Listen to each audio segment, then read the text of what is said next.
ओम सर्वधर्मस्थापकस्तं सर्वधर्मस्वरूपकः आचार्यानं महाचार्य रामकृष्णाय ते नमः।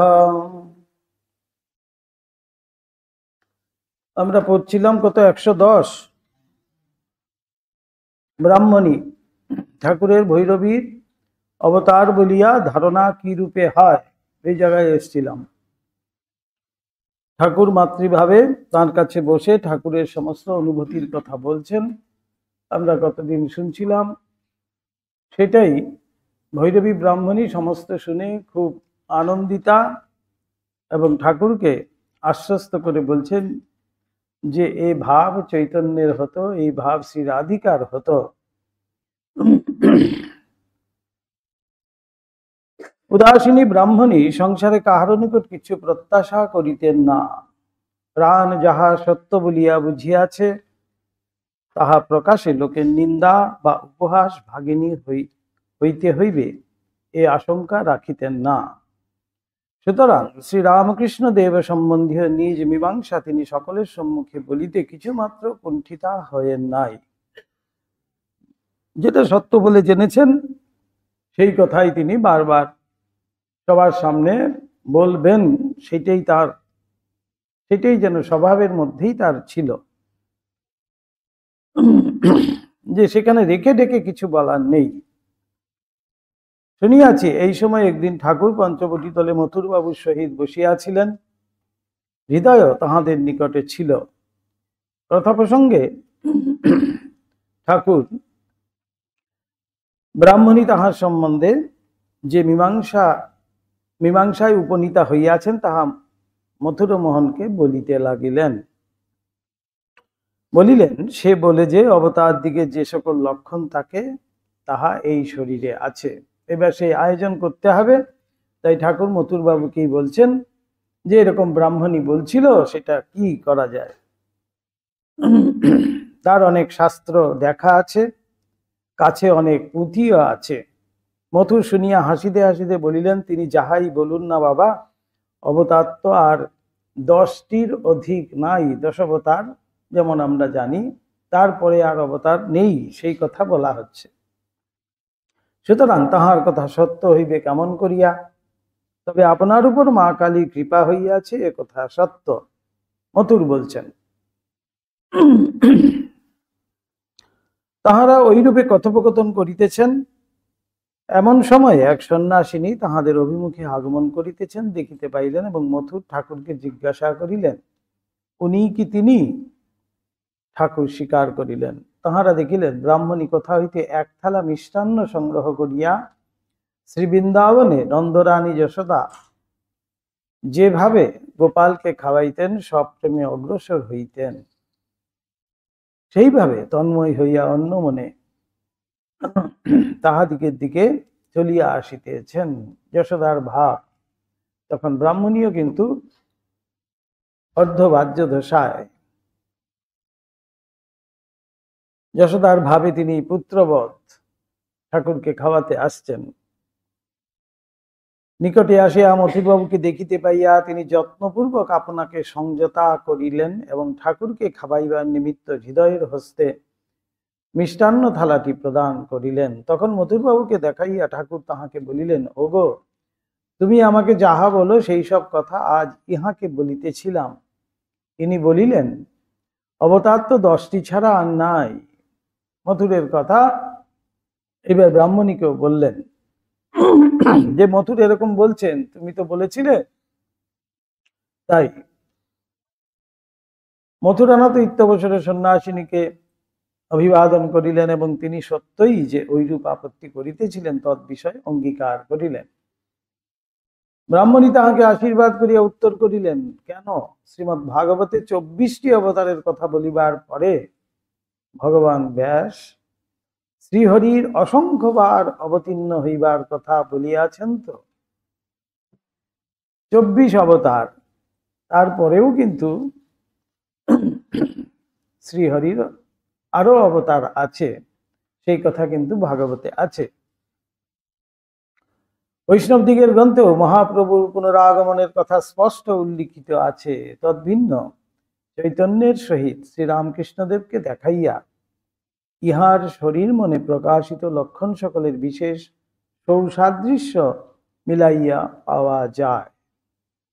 ব্রাহ্মণী ওইরূপে নিজ পক্ষ সমর্থন করিয়া বলিলেন, শ্রীমদ্ ভাগবত ও গৌড়ীয় বৈষ্ণব আচার্যদিগের গ্রন্থে সুপণ্ডিত ব্যক্তিদিগকে তাহার কথা সত্য বলিয়া স্বীকার করিতেই হইবে। বলছেন, আমি যুক্তি দিয়ে বুঝিয়ে দেব যে আমি শুধুমাত্র দেখে বলছি বা আমার অনুভূতির থেকে, আমার দর্শন থেকে বলছি বা আমার বিশ্বাস থেকে বলছি সেটা নয়, আমি শাস্ত্র দিয়ে প্রমাণ দিয়ে কিন্তু বুঝিয়ে দেব। ব্রাহ্মণী ওই রূপে নিজ পক্ষ সমর্থন করলেন আর কি,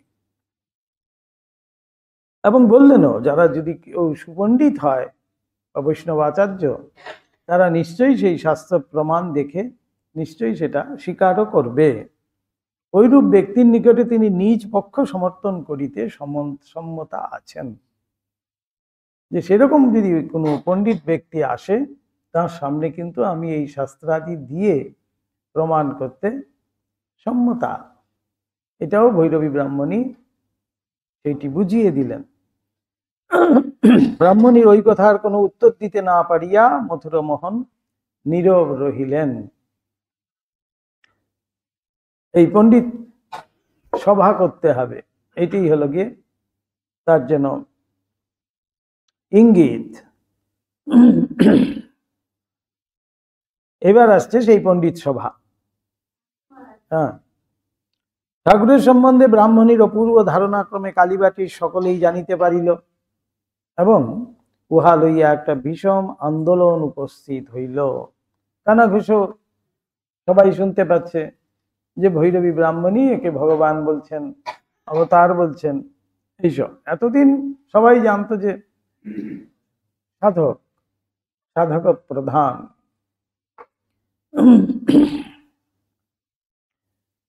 এইবার যেন ভগবান বলে যখন বলছেন, তখন একটা আলোড়ন সৃষ্টি হয়েছে আর কি।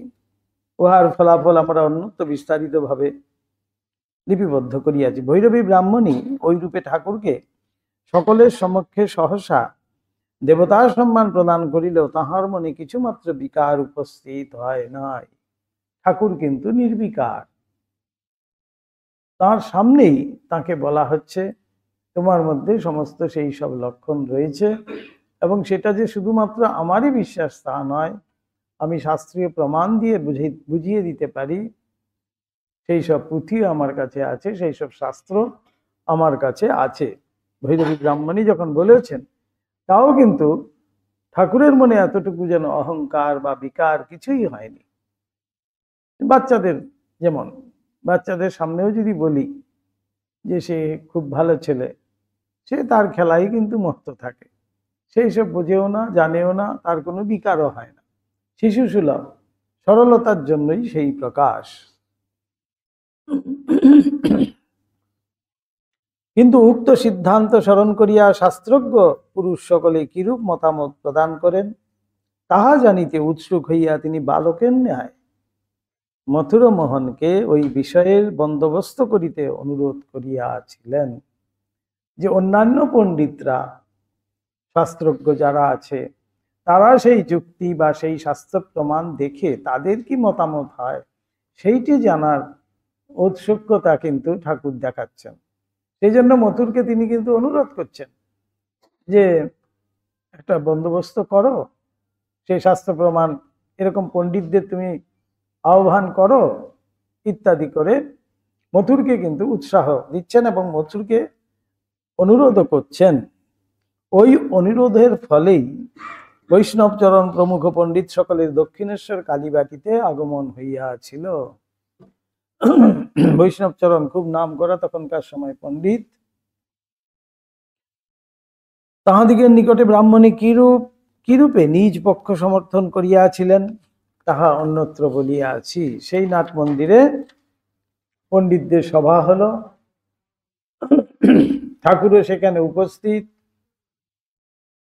সমস্ত পণ্ডিতদের ভৈরবী ব্রাহ্মণী তিনি সেই শাস্ত্র ভাগবত, চৈতন্য চরিতামৃত এবং আরো গৌড়ীয় শাস্ত্র কিছু আছে বৈষ্ণব আচার্যদের, যে অবতারত্বের লক্ষণ বা ভাব দেখে বোঝা যাবে এটি কি ভাব, যেন প্রেসক্রাইব করা আছে, সেইভাবে তিনি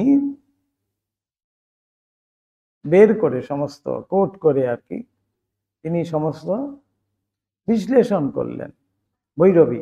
তখন সমস্ত পণ্ডিতরাই কিন্তু সেখানে যারা উপস্থিত ছিলেন তারা কিন্তু গৌরী পণ্ডিত, বৈষ্ণবচরণ সবাই ছিলেন বড় বড় তখনকার সময়। গৌরী পণ্ডিত, এই যে ইন্দাসের গৌরী পণ্ডিত এমন ক্ষমতাবান ছিলেন, ঠাকুর বলছেন যে এক হাতে, বাঁ হাতে তিনি 1 মণ কাঠ রাখতেন, কাঠ রেখে ডান হাত দিয়ে হোম করতেন, জ্বলন্ত অগ্নি প্রজ্বলন করে। এমন তার ক্ষমতা ছিল, এমন তার সিদ্ধাই ছিল গৌরী পণ্ডিতের, এই ইদাসের। আর বৈষ্ণবচরণও অত্যন্ত পণ্ডিত লোক ছিলেন। তারা কিন্তু এক বাক্যে সেটাকে মেনে নিয়েছিলেন এবং অবতার বলে স্বীকার করেছিলেন। কিন্তু সেই সময়ও ঠাকুরের সেই বালক অবস্থা, তিনি সবই শুনছিলেন। সেই নাট মন্দিরে ঠাকুরও কিন্তু বসে আছেন, বসে বসে তিনিও শুনছেন এইসব সিদ্ধান্ত, পণ্ডিতদের মতামত। কিন্তু ঠাকুর আপন মনে বসে বসে বটুয়ার থেকে বের করে করে মশলা খাচ্ছেন বাচ্চাদের মতো। এগুলো আমরা অন্য জায়গায় আছে, যেখান থেকে ডিটেইল একেবারে দেওয়া রয়েছে। এবার আসছে ঠাকুরের সাধন, তন্ত্র সাধন। ভৈরবী ব্রাহ্মণী এসছেন, ভৈরবী ব্রাহ্মণী কিভাবে ঠাকুরকে তান্ত্রিক সমস্ত 64 প্রকার সাধন করাবেন, এবং প্রত্যেকটি সাধনই অত্যন্ত কঠিন। সাধারণ জীব, আমরা সাধারণ মানুষ সেগুলো কল্পনাও করতে পারবো না, এমন সাংঘাতিক সমস্ত সাধন। কিন্তু ঠাকুরের সাধনের প্রয়োজন কি, এখানে প্রশ্ন আসতে পারে। ঠাকুরের সাধনের কি প্রয়োজন? তিনি যদি সেই অবতারই হয়েই থাকেন, পণ্ডিতদের সভা করে ভৈরবী ব্রাহ্মণী সেখানে বুঝিয়েও দিয়েছেন যে তিনিই সেই ভগবান, তিনিই সেই অবতার, তাহলে আবার তার সাধনের কি প্রয়োজন? তাই এখানে লীলাপ্রসঙ্গকার খুব সুন্দর তুলে ধরেছেন লাউ কুমড়োর ফুল। লাউ আর কুমড়ো গাছে একমাত্র ফলটা প্রথমে আসে, তারপরে ফুল।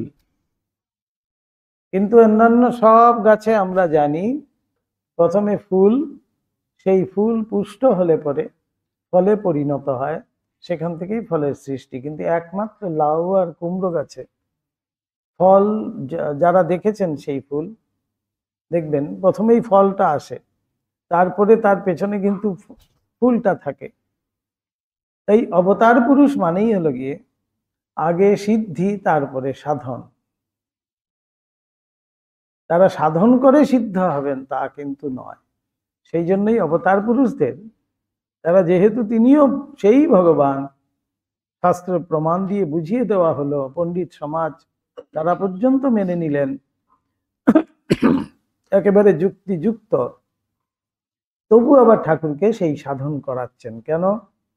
ঠাকুরকে দেখাতে হবে এই সমাজকে, আমাদেরকে, এই মানব সাধারণকে দেখাতে হবে সাধন ভিন্ন সিদ্ধি নেই।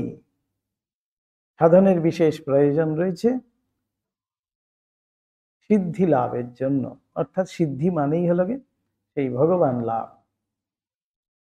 এই সিদ্ধির কথাই কিন্তু এখানে বলা হচ্ছে। তাই ঠাকুর নিজে সাধন করে দেখিয়ে দিলেন যে তিনি অবতার, তিনি ভগবান, তিনি চুটকি বাজালেই সব হয়ে যাবে, তিনি হাতে তালি দিলেই সব এসে যাবে, সেটা কিন্তু করলেন না। তিনি সাধারণ মানব রূপে এসছেন যখন, মানব লীলায়, তাই তিনি সমস্তই কিন্তু মানুষের মতো করেই দেখালেন। সাধারণ মানুষ কিভাবে সাধন করতে করতে সেই উচ্চ অবস্থা প্রাপ্ত হতে পারে, সেইটি ঠাকুর সাধনের মধ্যে বুঝিয়ে দিলেন। সাধন প্রসূত দিব্য দৃষ্টি ব্রাহ্মণীকে ঠাকুরের অবস্থা যথাযথরূপে বুঝাইয়াছিল।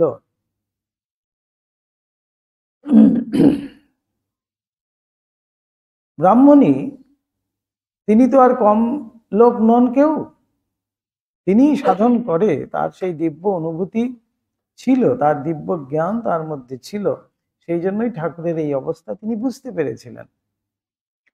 কেবলমাত্র তর্কযুক্তি সহায়ে ব্রাহ্মণী ঠাকুরের সম্বন্ধে পূর্বোক্ত সিদ্ধান্ত স্থির করেন নাই। শুধুমাত্র যুক্তি দিয়ে তিনি যে সিদ্ধান্তে উপনীত হচ্ছেন তা কিন্তু নয়। পাঠকে স্মরণ থাকিবে, ঠাকুরের সহিত প্রথম সাক্ষাৎকালে তিনি বলিয়াছিলেন, শ্রীরামকৃষ্ণদেব প্রমুখ 3 ব্যক্তির সহিত দেখা করিয়া তাহাদিগের আধ্যাত্মিক জীবন বিকাশে তাহাকে সহায়তা করিতে হইবে। তার মানেই বোঝা যাচ্ছে তিনি কতখানি শক্তিধরী সেই আধার। ব্রাহ্মণী এসেই ঠাকুরকে কিন্তু বলেছিলেন, বাবা তুমি এখানে, আমি তো খুঁজে বেড়াচ্ছি তোমাকে, আমার কাছে নির্দেশ আছে, ভগবানের নির্দেশ।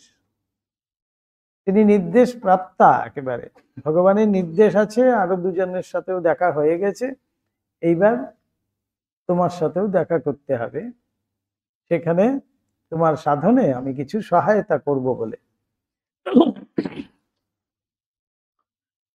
তো ঠাকুরকে দর্শন করিবার বহু পূর্বে তিনি ঐরূপ প্রত্যাদেশ লাভ করিয়াছিলেন। প্রত্যাদেশ মানেই হলো গিয়ে ভগবানের আদেশ। যেমন আগেকার দিনে আমরা বলতাম ভগবানের আদেশ কোথার থেকে আসছে, উপর থেকে আসছে, ভগবানের আদেশ উপর থেকে আমরা যেন শুনতে পাচ্ছি, সেটাকেই কিন্তু প্রত্যাদেশ। প্রত্যাদেশ মানেই হলো গিয়ে তিনি ধ্যান কালে নিজের ভিতর থেকেই বুঝতে পাচ্ছেন যে এই এই আমার এখন কাজ।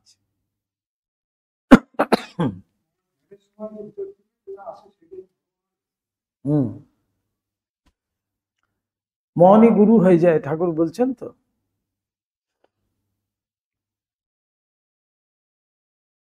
প্রত্যাদেশ লাভ করিয়াছিলেন। সুতরাং বুঝিতে পারা যায় সাধন প্রসূত দিব্য দৃষ্টি তাহাকে দক্ষিণেশ্বরে আনয়ন পূর্বক স্বল্প পরিচয়ে ঠাকুরকে ঐরূপ বুঝিতে সহায়তা করিয়াছিল। তাই দিব্য শক্তি সম্পন্না তিনি ছিলেন, তাই সেই যেন যন্ত্রচালিতের মতো তিনি দক্ষিণেশ্বরে এসে হাজির হলেন এবং ঠাকুরকে দেখেই চিনতে পেরেছিলেন। আবার দক্ষিণেশ্বরে আসিয়া তাহার সহিত তিনি যত ঘনিষ্ঠভাবে মিলিতা হইতে লাগিলেন, ততই তাহার মনে ঠাকুরকে কিভাবে কতদূর সহায়তা করিতে হইবে তৎবিষয় পূর্ণ প্রস্ফুটিত হইয়া উঠিল। বুঝতে পাচ্ছেন সেখানে সেই যেন আরো আরো তার সেই দিব্য অনুভূতির দ্বারা তিনি বুঝতে পাচ্ছেন ঠাকুরকে কি ভাবে তিনি সহায়তা করতে পারেন, কিভাবে কতদূর সহায়তা করিতে হইবে তৎবিষয়ে পূর্ণ প্রস্ফুটিত হইয়া সেটা যেন পূর্ণতা প্রাপ্তি হচ্ছিল সেখানটায়। অতএব ঠাকুরের সম্বন্ধে সাধারণের ভ্রান্ত ধারণা দূর করিবার চেষ্টাতেই তিনি এখন কালক্ষেপ করেন নাই। যে অপরে কি ভাবছে না ভাবছে, অপরে কি বললো না বললো, ওগুলো আমার দরকার নেই। আমি যেটা বুঝেছি ইনি কে এবং এনাকে এখন আমার কি করা উচিত, আমার কি কাজ, আমার কি কর্তব্য, সেটা তিনি ঠিক করে ফেলেছিলেন।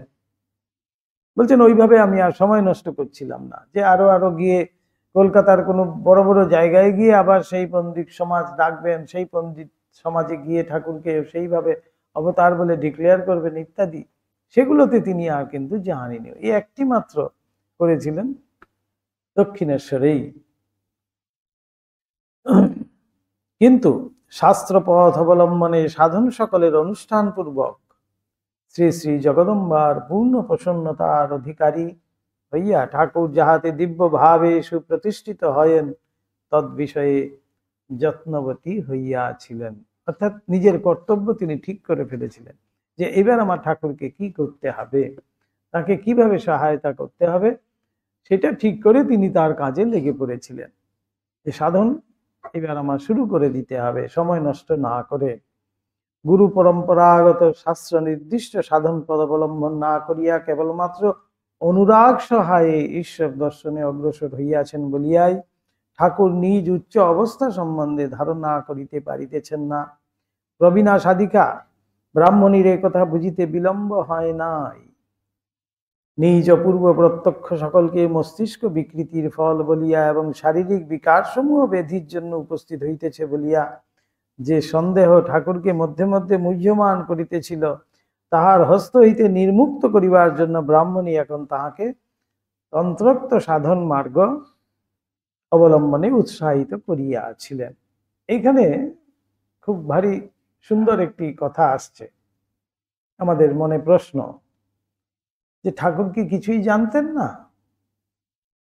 এখানে ব্রাহ্মণী ভাবছেন যে ব্রাহ্মণীকে ঠাকুর ঠাকুরের অনুভূতির কথা সমস্ত বলছেন,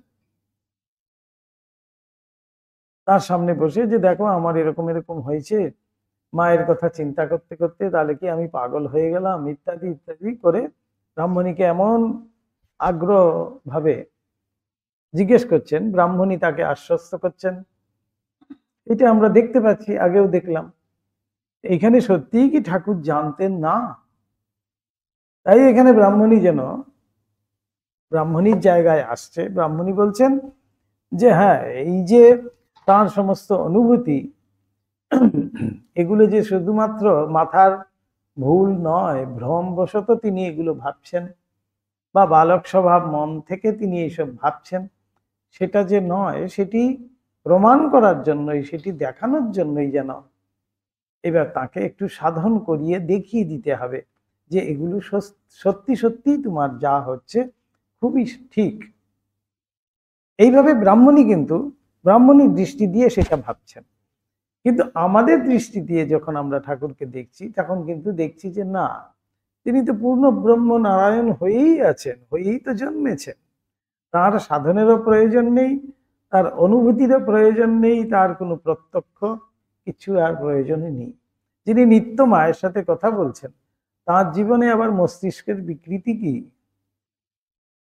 তার মধ্যে আবার এই ভ্রম কোথার থেকে আসছে তা কিন্তু নয়, এই মানব লীলায়। তাই সেইটি আমাদের সামনে আসছে। মানব লীলায় কি হচ্ছে, তিনি সেখানে তার দেবত্ব বা এই যে নারায়ণের রূপ বা অবতারত্বের রূপটি কিন্তু আরেক দিকে রাখলেন, রেখে এবার মানব লীলায় তিনি যা করণীয় তাকে কিন্তু করতে হবে। মানব হলে কি হয়, সাধারণ মানুষ, তার মধ্যে কিছু অনুভূতি এসছে। আমরা যেভাবে আরেকজনের কাছে গিয়ে জিজ্ঞেস করব, সংশয়ান্বিত আমরা, চিন্তান্বিত হয়ে, যে আমার এরকম এরকম অনুভূতি হয়েছে, এটা কি ঠিক, এটা কি হলো বলো তো, আমার কি মাথার ভুল, আমার কি মাথা খারাপ হয়ে যাচ্ছে, ঠাকুরের চিন্তা করে করে আমি কি এরকম পাগল হয়ে যাব, ইত্যাদি। যেমন আমাদের মধ্যে প্রশ্ন আসতে পারে সাধারণ মানুষ হিসাবে, ঠাকুরের মধ্যে কিন্তু মানব লীলায় আমরা সেটাই দেখতে পাচ্ছি। ঠাকুর কিন্তু সেইভাবেই ব্রাহ্মণীকে বলছেন, আর ভৈরবী ব্রাহ্মণীও কিন্তু ঠিক সেইভাবেই।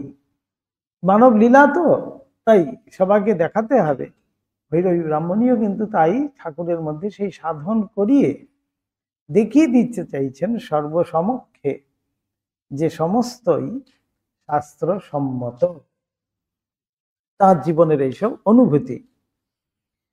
তাই এবার বলছেন তাকে নিশ্চিন্ত করতে হবে, তাই এবার বিভিন্ন তন্ত্র সাধনে উৎসাহ দিলেন ঠাকুরকে।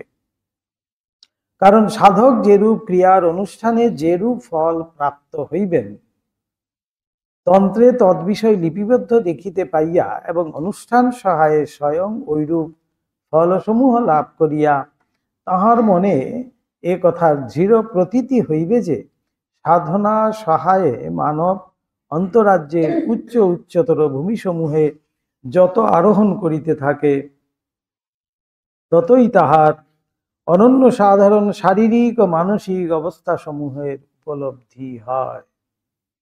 এটি সাধারণ মানুষের কাছে দেখানোর জন্য যে সাধন লব্ধ এইসব অনুভূতি কি হয়, সাধন লব্ধ। তাই প্রথমেই বলছিলাম কুমড়োর ফুল, সেখানে আর পুষ্টি লাভ করে, সেই ফুল পুষ্টি লাভ করে ফলে পরিণত হয়েছে তা কিন্তু নয়, আগেই সিদ্ধি হয়ে গেছে, আগেই পুষ্টি তা এসে গেছে, সেই ফলও এসে গেছে।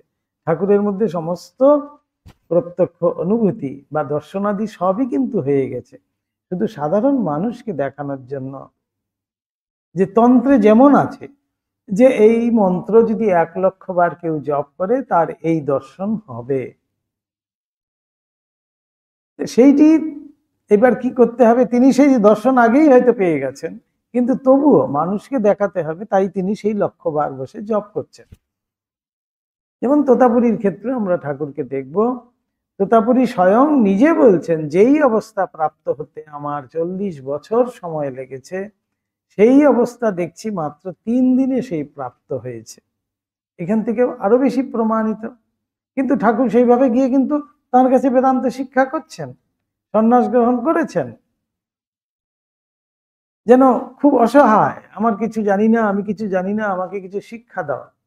যেমন গুরুর কাছে আমরা গিয়ে যদি অধ্যত্ব প্রকাশ করি, বলছেন সমিত পানি হয়ে গুরুর কাছে হাজির হতে হয়। সমিত পানি মানেই হলো গিয়ে, গুরু যজ্ঞ করতেন আগেকার দিনে, সেই সমিত হলো গিয়ে যজ্ঞ কাষ্ঠ।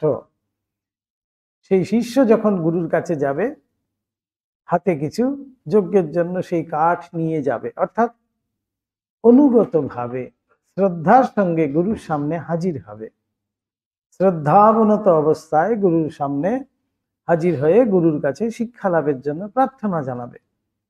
এইটি ঠাকুর যেন এবার দেখাচ্ছেন। ব্রাহ্মণের কাছেও তাই, আবার আমরা তোতাপুরীর কাছেও কিন্তু তাই দেখব। তোতাপুরীকেও গিয়ে বলবে যে আমি তো কিছু জানি না, আমাকে এবার বেদান্ত শিক্ষা দাও। অথচ তিনি যখন নির্বিকল্প সমাধি লাভ করছেন, তোতাপুরী পর্যন্ত অবাক হয়ে গেছেন। ঠিক সেইভাবেও এবার আমরা দেখতে পারবো এই তন্ত্র সাধনায় ব্রাহ্মণী, ভৈরবী ব্রাহ্মণী কঠোর কঠোর এক একটি সাধন খুব অল্প সময়ের মধ্যেই সেই 64 রকমের তন্ত্র সাধন ঠাকুর কিন্তু সমাপ্ত করলেন, এবং প্রত্যেকটিতেই তিনি সিদ্ধ হলেন। কেন সাধারণ মানুষের দেখাতে হবে যে সাধন সহায়ে, বলছে উচ্চ থেকে উচ্চতর অবস্থায় আমরা পৌঁছতে পারি, সেইটি দেখানোর জন্যই ঠাকুরকে দিয়ে এই সাধন। ঠাকুরের সাধনের কেন প্রয়োজন, আমাদেরকে দেখাবেন বলে। তাই ঠাকুর এক সময় বলছেন, আমি 16 টাং করেছি, তোরা 1 টাং কর। কেন বলছেন এই কথাটি, এই হলো গিয়ে মানে, যে এই সাধন না করলে তুমি কিন্তু সেইটি লাভ করতে পারবে না।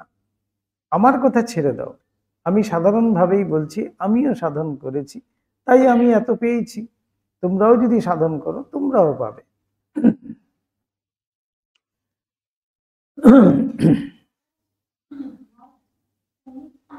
সমিত যজ্ঞ কাষ্ঠ, সমিত পানি, অর্থাৎ পানি অর্থাৎ হাতের কাঠ নিয়ে গিয়ে হাজির হবে।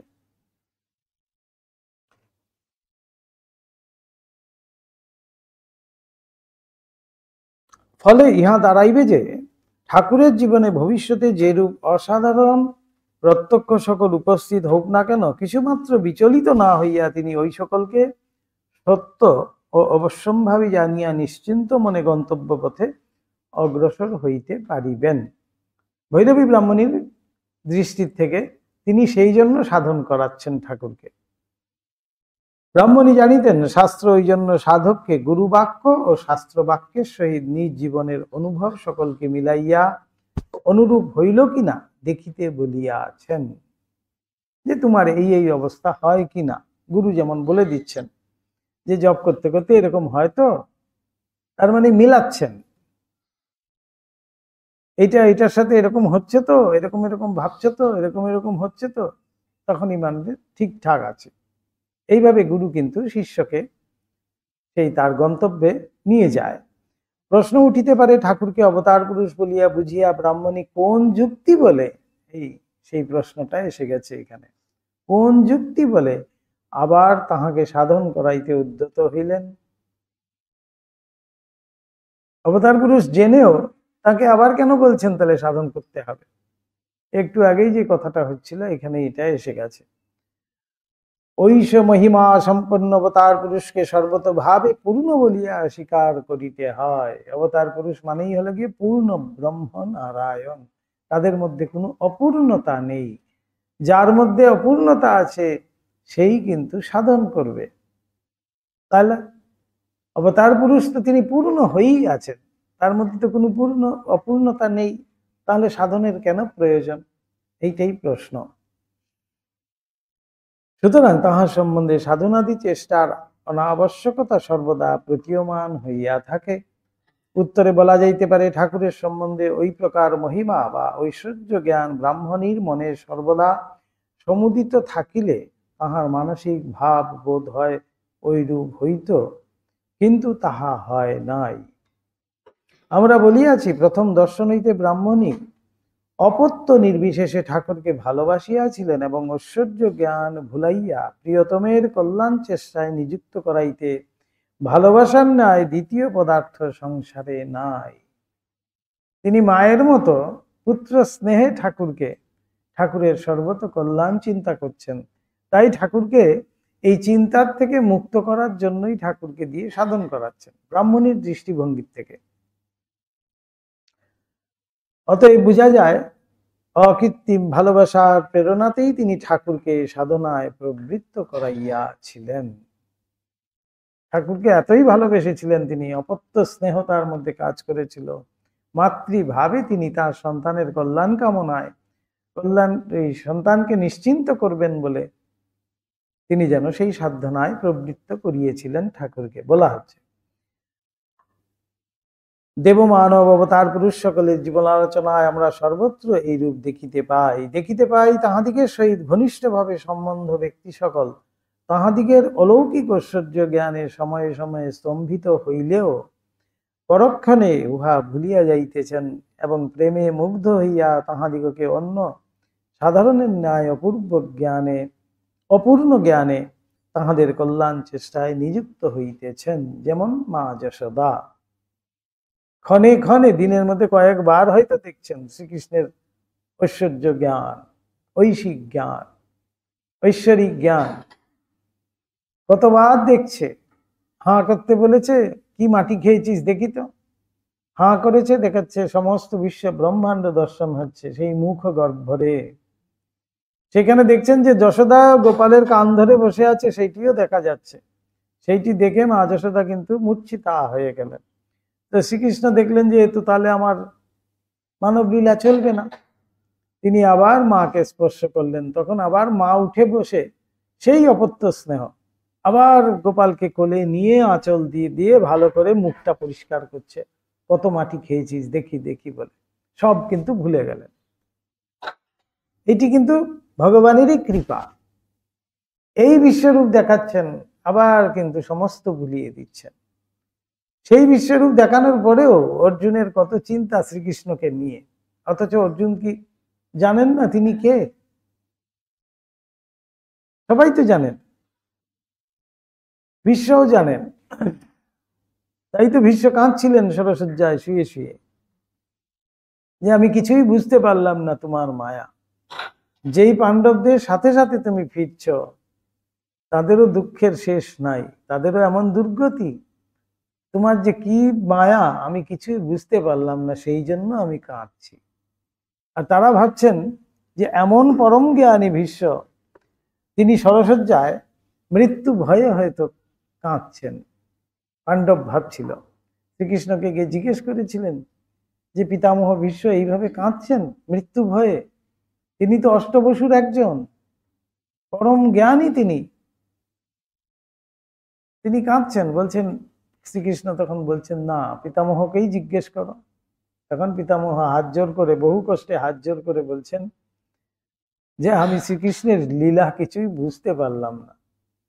যেই শ্রীকৃষ্ণ, সেই যে ভগবান পরম ঈশ্বর, তিনি পাণ্ডবদের সাথে সাথে ফিরছেন, তবু তাদের দুঃখে শেষ নাই। তাহলে আমাদের আর দুঃখ কি? কিছুই তো বুঝতে পারছি না, আমি যেন তোমার লীলা কিছুই বুঝতে পারলাম না বলেই আমি কাঁদছি। এই মায়া, এমনই সংসার। ঠিক সেই রকমই শ্রীকৃষ্ণের ক্ষেত্রেও আমরা দেখছি তিনি কতবার কত লীলা করছেন। কালীয় দমন কালে ছোট ছোট যারা গোপ বালক তাদের সাথে খেলতে গেছেন, তিনি কিন্তু সেই যে কদম্বের ডালে উঠে সেখান থেকে ঝাঁপ দিলেন, দিয়ে সেই কালীয়কে দমন করলেন। কালীয় মাথার উপরে উঠে নাচলেন, সবাই দেখলেন সেই বিষাক্ত দানবাকৃতি সেই কালীয়। সবাই এসে দেখছেন, তারপরেও আবার শ্রীকৃষ্ণকে তারা বলছেন যে আমাদের সখা। একটি বারের জন্য ঈশ্বর বলে পিছিয়ে যাননি, তাই দূর থেকে দর্শন করছেন তা কিন্তু নয়। এই মায়াতে সব ভুলিয়ে দিচ্ছেন ভগবান। বারবার ঐশী তাদের ঐশ্বর্য দেখাচ্ছেন কিন্তু ভগবান, কিন্তু তবু দেখতে পাচ্ছে না। আমাদের এমনই বলছেন সেই কচুরিপানার মতো, কচুরিপানা সরিয়ে দিলে কি সুন্দর জল দেখছি, আবার কিছুক্ষণ পরে এসে কচুরিপানায় সেই জল কিন্তু ঢেকে দিচ্ছে। এই হলো গিয়ে মায়ার খেলা। এখানেও তাই, অবতার পুরুষ জানছেন, তিনি জেনেই কিন্তু এসে বলেছেন, চিনতেও পাচ্ছেন ব্রাহ্মণী যে বাবা তুমি এখানে, আমি তো তোমাকে খুঁজছি। তারপরেও তার প্রতি সেই অপত্য স্নেহ, মাতৃভাব তার মধ্যে জেগে উঠেছে। আহা, এমন কষ্ট পাচ্ছে ছেলেটি, এইসব অনুভূতি নিয়ে এইসব চিন্তায় এত চিন্তিত হয়ে আছে, তাকে এবার নিশ্চিন্ত করতে হবে। এই জন্য তাকে দিয়ে আগে সাধন টাধন করিয়ে দেখিয়ে দিই যে এই এই যা যা তুমি অনুভূতির কথা বলছো, এইসব সমস্ত এই সাধনে আছে, এটি করলে এটা হয়। সুতরাং তাকে নিশ্চিন্ত করার জন্য, তারই কল্যাণ কামনায় ভৈরবী ব্রাহ্মণী কিন্তু ঠাকুরকে সাধনায় প্রবৃত্ত করলেন। বলছেন সে ঠাকুরের অকৃত্রিম ভক্তি, বিশ্বাস ও নির্ভরতা ব্রাহ্মণীর হৃদয় নিহিত কোমল কঠোর মাতৃস্নেহকে উদ্বেলিত করিয়া তাহাকে ভুলাইয়া রাখিতে এবং ঠাকুরকে সুখী করিবার জন্য সকল বিষয়ে সহায়তা করিতে সতত অগ্রসর হইত। এইটি হলো গিয়ে ভগবানের মায়া। সেই বলছিলাম যে এমন ভৈরবী ব্রাহ্মণী চিনতেও পারছেন ইনি কে, তিনিই অবতার পুরুষ, তিনিই প্রমাণ করলেন। আবার তিনিই যেন অপত্য স্নেহে মাতৃভাব তার মধ্যে জেগে উঠেছে। কিভাবে? এই যে ঠাকুরের বলছেন ভক্তি বিশ্বাস, মায়ের উপরে তার যেন ব্রাহ্মণীর উপরে এমনই ভক্তি বিশ্বাস, এবং বলছেন হৃদয় নিহিত কোমল কঠোর, ব্রাহ্মণীর যে হৃদয় সেইখানে গিয়ে যেন স্পর্শ করেছে তার এই সহজ সরল ব্যবহার, সেটাতেই তিনি যেন গলে গেছেন। ওইটাই হলো গিয়ে মায়া। যেমন বৃন্দাবন লীলায় আমরা দেখি, ব্রজলীলায় ভগবান করছেন কি, ওইটুকুন বালক তিনি বলছেন যে না মা, আমি তো তোমারই ছেলে। মা একবার জিজ্ঞেস করছেন, সেই যখন অঘাসুর বধের পরে সেই অজগর রূপী অঘাসুরের ভিতরে ঢুকে পড়েছে, অঘাসুর সবাইকে গিলে ফেলেছে তার সখাদের। তখন শ্রীকৃষ্ণ দেখলেন যে এদেরকে উদ্ধার করতেই হবে, তিনি অঘাসুরের মুখের মধ্যে ঢুকলেন, ঢুকে নিজে বড় হয়ে গেলেন। অঘাসুরের পেট বিদীর্ণ হয়ে সেই অঘাসুর মৃত হলো এবং সবাইকে নিয়ে তিনি বেরিয়ে আসছেন। যেই বেরিয়ে এসছেন সেখানে সবাই পৌঁছে গেছেন, নন্দ রাজা যশোদা সবাই তো পৌঁছে গেছেন খবর পেয়ে যে একটা মস্ত বড় সাপ এসছে। সেখানে সবাই সেই সাপটা সবাইকে ভিতরে নিয়ে নিয়েছে, পেটের ভিতরে ঢুকিয়ে দিয়েছে, গিলে ফেলেছে। তারা সেইখানে সব ভীত সন্ত্রস্ত হয়ে সেখানে অপেক্ষা করছে। কিছুক্ষণ পরে দেখছেন শ্রীকৃষ্ণ সবাই সখাদেরকে নিয়ে আগে আগে খুব যেন দিগ্বিজয় করে তিনি বেরিয়ে আসছেন। তখন মা যশোদা একটি বারের জন্যও কিন্তু ভাবলেন না এটা কি সম্ভব এতটুকু বালকের পক্ষে। যেই মুহূর্তে তিনি দেখলেন শ্রীকৃষ্ণকে, আবার সেই মায়ের দ্বারা বদ্ধ হয়ে ভাবছেন আরে আমারই তো, তাড়াতাড়ি গিয়ে কোলে নিচ্ছেন, তাকে তাকে ঝাড়ছেন, পুচ্ছেন, এই করছেন, আদর করছেন, বলছেন তোমার জন্য আমি এ তুলে রেখেছি, ও তুলে রেখেছি, চলো চলো ননি খাওয়াবো, মাখন খাওয়াবো বলে তাকে কোলে করে পরম স্নেহে নিয়ে গেছে। সব ভুলে গেলেন। অঘাসুর বধ যে হলো সেটা বধটাই ভুলে গেল। এই যে বিষাক্ত কালীয় দমন হলো, কালীয় দমন কালেও তো তারা সবাই যমুনার তীরে এসে সবাই অপেক্ষা করছেন। সেই যে নৃত্য, বিখ্যাত নৃত্য শ্রীকৃষ্ণের কালীয়র মাথার উপরে যে নৃত্য করেছিলেন, স্বর্গের থেকে সমস্ত যারা বাদ্যযন্ত্র সমেত সবাই সেইখানে নেমে এসে সেই বাদ্যযন্ত্র বাজাচ্ছিলেন, গান করছিলেন। সেই তালে তালে শ্রীকৃষ্ণ এমন অপূর্ব নৃত্য করলেন, যেখানে যেখানে পা দিচ্ছেন সেখানে সেখানে এক একটা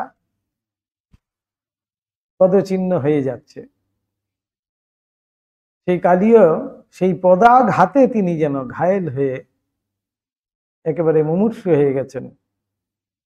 সেইগুলো সব কিন্তু তারা দর্শন করছে ওইটুকুন বালক অবস্থায়। শ্রীকৃষ্ণ এমন নিত্যরত এই মহাকাল রূপী সেই কালীয়র উপরে, কিন্তু পর মুহূর্তেই তারা কিন্তু শ্রীকৃষ্ণ যখন নেমে এলেন কালীয়কে মুক্ত করে, তখন কিন্তু মা যশোদা তাকে পরম স্নেহে কোলে তুলে নিলেন, কিন্তু দূরে যাননি। প্রণাম করতে পারতেন তো, যে বাবা, হে প্রভু, হে ঈশ্বর, তোমার এমন রূপ দেখতে পেলাম ইত্যাদি, এগুলো কিন্তু একবারও বলেননি। যেমন দেবকীর ক্ষেত্রে আমরা দেখছি, দেবকীর কাছে তিনি কিন্তু সেই ছোট্ট বালকটি হয়েই কিন্তু কারাগারে জন্মগ্রহণ করেছেন।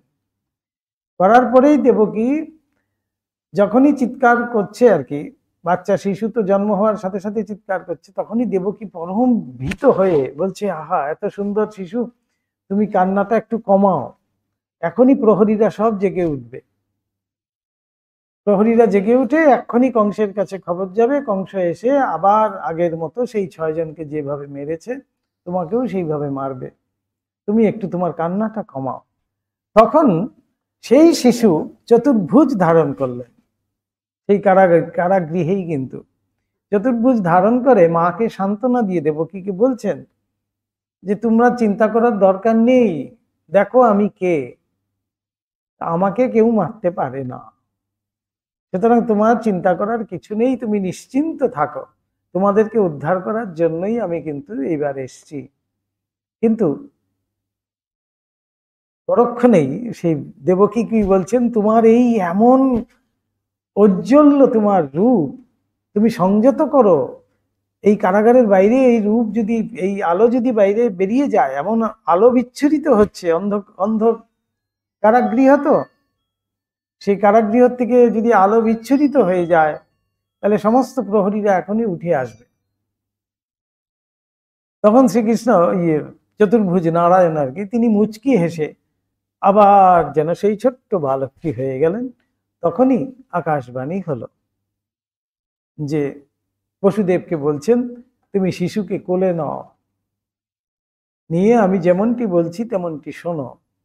তখন সেই যে বসুদেব, তিনিও কিন্তু দর্শন করলেন এই চতুর্ভুজ নারায়ণকে, এই ছোট্ট শিশু আর কেউ নন, তিনি হলেন স্বয়ং চতুর্ভুজ। তখন বসুদেবও বলছেন, আমি তো শৃঙ্খলা আবদ্ধ, আমি তোমাকে কোলে নিয়ে কি করব, আমার হাতে পায়ে শেকল পরানো আছে। বলছে, তখন সেই আকাশবাণী হচ্ছে, তুমি কোলে নিয়েই তো দেখো। তারপরে বসুদেব গিয়ে যেই কোলে নিল, আপনা আপনি সেই শৃঙ্খল মুক্ত হয়ে গেলেন। অর্থাৎ ভগবানকে যে আশ্রয় করে সে সমস্ত শৃঙ্খল মুক্ত হয়ে যায়। ভাগবতে ভারী সুন্দর করে এগুলো আছে। যেই মুহূর্তে ভগবানের আমরা স্মরণ নেই, সেই মুহূর্তে আমরা সমস্ত শৃঙ্খল মুক্ত হয়ে যাই। তখন আকাশবাণী করছে, তুমি এগিয়ে যাও। তখনও বসুদেব বলছে, চিন্তা করুন, এই যে ঐশী প্রদর্শন করছেন ভগবান, তারপরেও কিন্তু অপত্য স্নেহ তাদের যাচ্ছে না। তারা ভাবছেন, এই ছোট্ট শিশুটাকে আমি কিভাবে রক্ষা করব। তাদের নিজের মধ্যে সেই অপত্য স্নেহ থেকে আসছে সেটা, যে এই শিশুকে আমি এত রাত্রে কোথায় নিয়ে যাব, এইসব প্রহরীদের মধ্যে দিয়ে আমি কিভাবে নিয়ে যাব। অথচ এই মুহূর্তে যে তিনি তাকে কোলে নিলেন, নেওয়ার সাথে সাথে যে শৃঙ্খল মুক্ত হয়ে গেলেন, সেটাও কিন্তু ভাবছেন না, সেটাও যে ভুলে গেছে। নিশ্চিন্ত হয়ে যাওয়ার কথা ছিল তো, তিনি কিন্তু না, সাধারণ মানব হিসাবে অপত্য স্নেহেই কিন্তু তিনি ভাবছেন, এই শিশুকে আমি কিভাবে রক্ষা করব। আকাশবাণী বলছেন যে তুমি বেরিয়ে যাবে, বেরিয়ে যমুনা পার হয়ে ওই পারে গোকুলে গিয়ে তুমি সেইখানে মা যশোদার এখানে একটি সন্তান আরেকটি জন্ম হয়েছে, তার সাথে বদলা বদলি করে তুমি চলে আসো। সেখানে এটি কন্যা সন্তান হয়েছে, আর এখানে এই পুত্র সন্তানকে সেখানে রাখবে, আর সেই কন্যা সন্তানকে নিয়ে আসবে। তখন বসুদেব সেই কারাগৃহের এই বন্ধ ফটক, যে সেখানে সামনে যেই দাঁড়িয়েছে, দেখছেন ফটক আপনি আপনি খুলে গেছে, একটা একটা করে সমস্ত ফটক খুলে গেছে। একেবারে সেই দুর্যোগ রাত, আর মাঝে মাঝে বিদ্যুৎ চমকিত হচ্ছে, সেই বিদ্যুতের আলোকেই তিনি পথ দেখে দেখে চলেছেন। গিয়ে যমুনার পাড়ে যখন দাঁড়িয়েছেন, দেখছেন যে যমুনা একেবারে গলা অবধি চলে আসছে। প্রথমে দেখলেন যে যমুনা একেবারে হয়তো হাঁটু জল, ভাবছেন এই হাঁটু জল দিয়ে তো আমি পার হয়ে চলে যাব। গোপালকে সেই অবস্থাতে তিনি কোলে নিয়ে যমুনার মধ্যে যেই নেমেছেন, দেখছেন যে যমুনা একেবারে উদ্বেলিত, উচ্ছ্বলিত হয়ে উঠেছে। যমুনার মধ্যে এত ঢেউ কেউ কখনো দেখেনি। এই প্রথম যেন সমুদ্রের মতো ঢেউ যেন আছড়ে আছড়ে পড়ছে, আর ক্রমশ যমুনা যেন বেড়ে যাচ্ছে। তখন বসুদেব করলেন কি, তার কোল থেকে বাঁচানোর জন্য তিনি আস্তে আস্তে করে মাথায় তুললেন। দেখছেন যে যমুনা একেবারে তার মাথা অবধি চলে আসছেন। তিনি তখন দু হাত এইভাবে তুলে ধরলেন। তারপরেও হচ্ছে না দেখে তিনি আবার মাথায় যেই রেখেছেন, তখন শ্রীকৃষ্ণ দেখলেন যে যমুনা ভাবছেন যে প্রভু আমার মাথার উপর দিয়ে এইভাবে চলে যাবে, আমি একটি চরণ স্পর্শ করতে পারবো না। তখন ওই পিছন দিক থেকে প্রভু সেই ছোট্ট বালক ছোট্ট দুটো পা একটু বাড়িয়ে দিল। যেই যমুনা স্পর্শ করলো সেই চরণ দুখানি, আবার যমুনা শান্ত হয়ে গেল। কিন্তু পথ দেখতে পাচ্ছেন না, দেখছেন ঠিক একটি শৃগাল পার হয়ে যাচ্ছে। কিন্তু এত সব দেখার পরেও কিন্তু বসুদেব বুঝতে পারছেন না। গিয়ে সেখানে গেলেন, নন্দভবনে গেলেন। দিকে গিয়ে দেখলেন নন্দভবনেরও দরজা খোলা, যশোদা সেইভাবে শুয়ে আছেন, একেবারে অজ্ঞান যেন মূর্ছিতা হয়ে শুয়ে আছেন। সেখানে একটি কন্যা সন্তান জন্ম হয়েছে। সেই কন্যা সন্তানকে নিয়ে গোপালকে সেখানে রেখে তিনি আবার সেই নিয়ে এলেন। এই তো সমস্ত কাহিনী আমাদের সবই জানা আছে, কিন্তু এত সব দেখানোর পরেও কিন্তু এই কথা প্রসঙ্গে এলো সেটা যে বারবার তিনি দেখান, আবার তিনি কিন্তু বারবার ভুলিয়ে দেন মায়ার দ্বারা। ঠিক সেই রকম ঠাকুর কতবার নিজের স্বরূপ প্রকাশ করছেন, মা কতবার নিজের স্বরূপ প্রকাশ করছেন, আবার পর মুহূর্তেই বলছেন এই দেখো আমার দুটো হাত, আমি বলছি 10 হাত। মা নিজে মুখে বলছেন, ঠাকুর বলছেন নরেনের জন্য কাঁদছেন।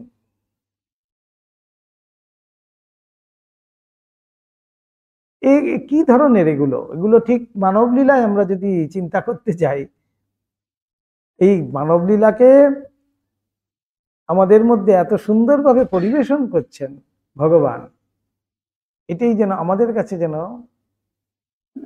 একেবারে একটা ধ্যানের একটা প্রক্রিয়া হয়ে যায়। তাই বলছেন লীলা চিন্তন। লীলা চিন্তনের মাধ্যমে আমাদের কিন্তু অপূর্ব ধ্যান হতে পারে। সেটাই সেই ভক্তরূপী আমরা যারা আছি, তাতে যাতে ধ্যানের সুবিধে হয় তার জন্যই তিনি কিন্তু এই মানব লীলা করেছেন। এই ধ্যানের মধ্যে দিয়েই আমরা কিন্তু তার কাছে পৌঁছতে পারি, বা এই মানব লীলার মধ্যে দিয়ে তিনি আমাদেরকে কিছু শিক্ষা প্রদান করছেন। আমরাও সেই দেহধারী মানব, আমাদেরও কি করণীয় সেটাই তিনি যেন শিক্ষা প্রদান করছেন। মায়া, এই মায়া বুঝতে পারি না, সেটাই তো মায়া।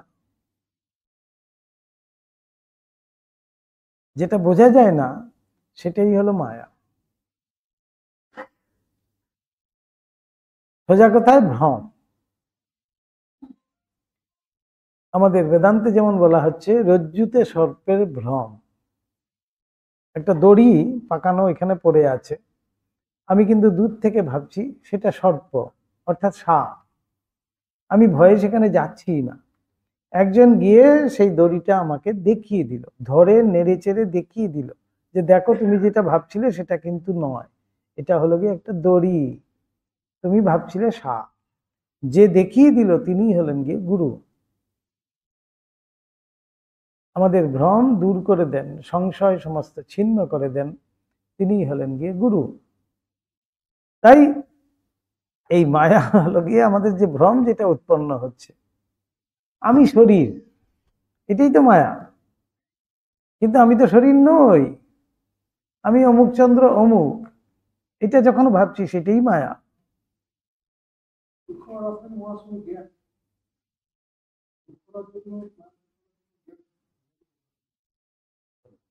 হ্যাঁ নিশ্চয়ই, একটা কাঁটা ফুটলে গায়ে কি করি, আরেকটা কাঁটা আনি তো, তারপরে কি করি, দুটো কাঁটাই তো ফেলে দিতে হয়। ঠাকুরের কথা, অজ্ঞান কাঁটা দূর করার জন্য জ্ঞান কাঁটা আহরণ করো, তারপরে দুটো কাঁটাই ফেলে দাও। অর্থাৎ জ্ঞান অজ্ঞানের পারে না গেলে ভগবান লাভ নেই। শুধু জ্ঞানের দ্বারা ভগবানকে পাওয়া যাবে না, অজ্ঞানের দ্বারা তো নই। তাই বলছেন যে ভক্তি, আমাদের নারদীয় ভক্তি সূত্রে আছে, ভারী সুন্দর, যে ভক্তি কাকে বলছে, যেই ভক্তির দ্বারা আমরা আমাদের নিজেকে পর্যন্ত ভুলে যাব। তৃপ্ত ভবতি অমৃত ভবতি বলা হচ্ছে। তৃপ্ত ভবতি, তৃপ্ত মানেই হলো গিয়ে এখানে পরিতৃপ্তি। পরিতৃপ্তি কোন অর্থে আসছে? আই ঢাই করা। আমাকে খেতে দিয়েছে, খেয়ে দিয়ে আমি বলছি যে বাবা আর খাওয়া যাবে না, সে যতই ভালো খাওয়া হোক, বলছি না না আর পারবো না, এটাকেই বলছে পরিতৃপ্তি। পরিপূর্ণেন তৃপ্তি, পরিতৃপ্তি, পুরোপুরি তৃপ্তি যেটাকে বলা হচ্ছে সেটাই হলো পরিতৃপ্তি। পরিতৃপ্তি আসছে কখন? তাই ঠিকানে বলা হচ্ছে তৃপ্ত ভবতি অমৃত ভবতি। অমৃত মানে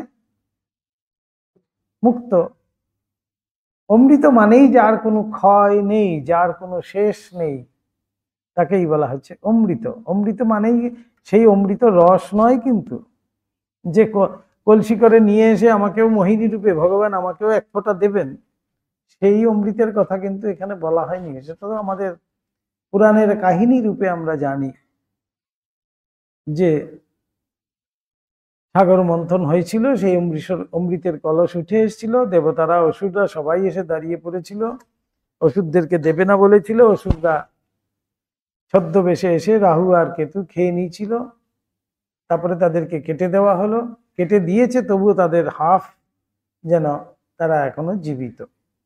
এগুলো তো পুরাণের গল্প, কিন্তু অমৃতের সন্ধান মানেই হলো গিয়ে এই যে চার্নিং বলা হচ্ছে, ইংলিশে যেটাকে বলে চার্নিং, চার্নিং মানেই হলো গিয়ে মন্থন।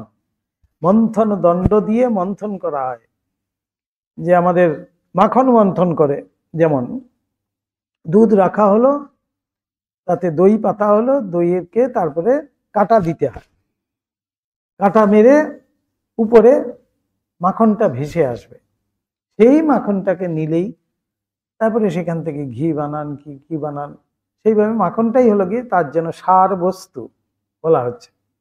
ঠিক সেই রূপে সেই একটা কল্পনা করে আমাদেরকে বলা হয়েছে সমুদ্র মন্থন। সেই সমুদ্র মন্থন কালে এক একটি করে মন্থনের সময় উঠে এসেছিল।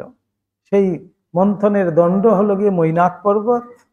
মৈনাক পর্বত ডুবে যাচ্ছিল, তাকে ধারণ করার জন্য ভগবান প্রথমেই রূপ নিলেন অবতারের কি কুর্ম, কুর্ম পৃষ্ঠের উপরে সেই মৈনাক দণ্ড দাঁড়িয়ে রইল, কোনোভাবে আর ডুবলো না।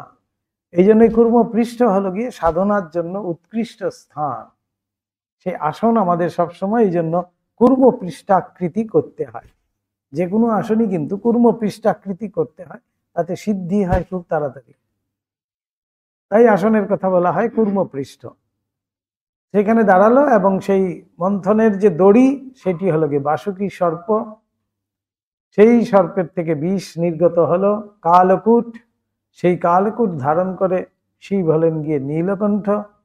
এগুলো তো সব আমাদের গল্প, কিন্তু সত্যিকারের যদি আমরা ভাবতে চাই তত্ত্বের দিক থেকে, সমুদ্র মন্থন মানেই হলো গিয়ে আমার নিজের ভিতরের মন্থন। নিজের ভিতরে আমি মন্থন করলেই সেই অমৃতত্ব লাভ করব। অমৃতত্ব মানেই হলো গিয়ে অমরত্ব।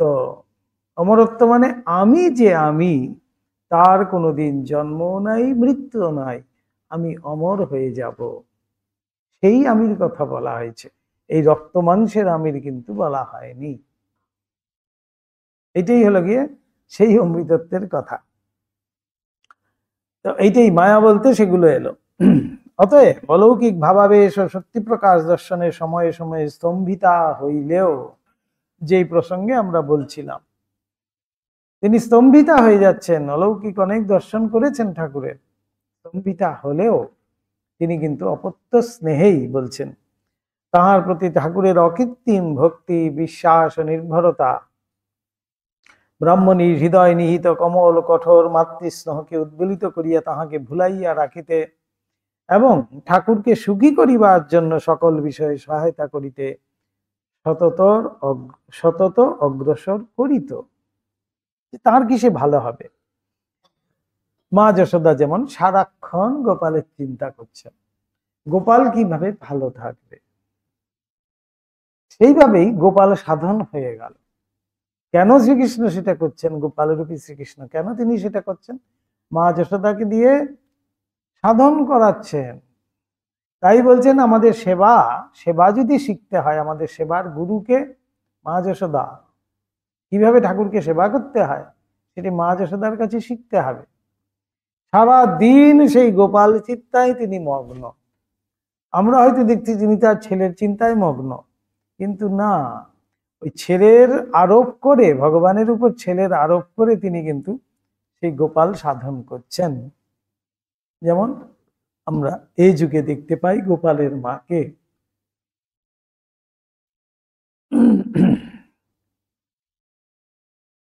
এবার আসছেন, যোগ্য ব্যক্তিকে শিক্ষাদানের সুযোগ উপস্থিত হইলে গুরুর হৃদয়ে পরম পরিতৃপ্তি ও আত্মপ্রসাদ শত উদিত হয়। ভালো স্টুডেন্ট পেলে টিচাররাও খুব আনন্দিত হয়, তার প্রতি বিশেষ তখন কিন্তু দৃষ্টি থাকে।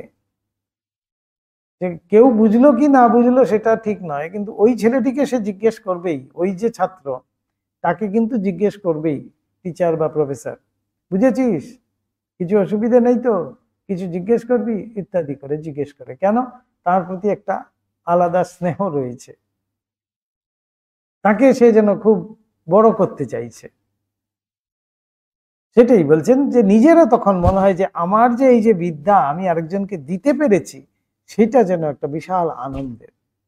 তাই উপযুক্ত শিষ্য পেলে গুরুর খুব আনন্দ হয়।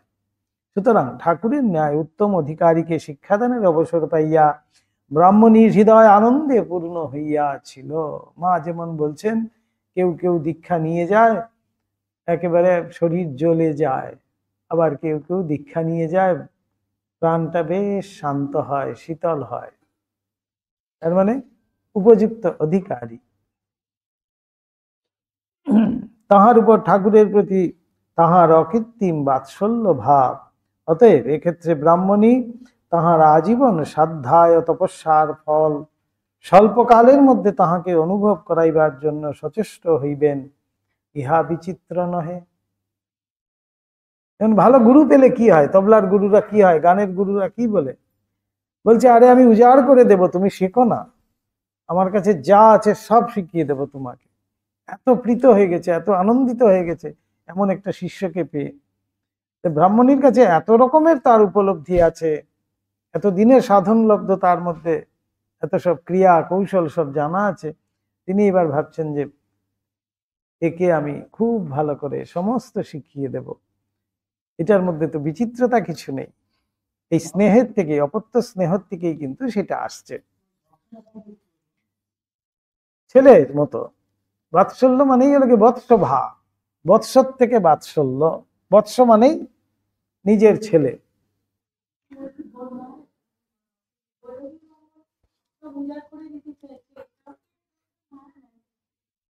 না না, এটা মায়া কেন হবে? তিনি অপত্য স্নেহে ঠাকুরের প্রতি এমন একটা ভালোবাসা, ঠাকুরের প্রতি, ঠাকুরকে দেখেই তার এত ভালো লেগেছে। কেন ভালো লেগেছে এখানেই বললো, যে ঠাকুরের এমন ভক্তি, ঠাকুরের এমন নির্ভরতা, এমন বিশ্বাস এই এই ব্রাহ্মণীর উপরে। তিনি মায়ের মতো করে এসে তিনি সব বলছেন তো, যে মা আমি এরকম এরকম দেখি, আমার এরকম এরকম হয়, এটা কি ঠিক? এটাই তো বললাম রে বাবা, আগেই তো বলছিলাম, এটা তো বুঝতে দেবেন না।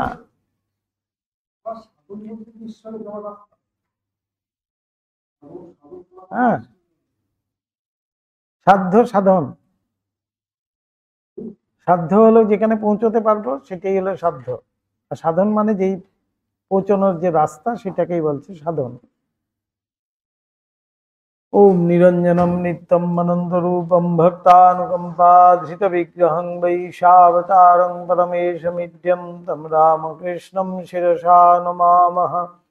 ओम शांति शांति शांति। हरि ओम तत्सत्। श्रीरामकृष्णार्पणमस्तु।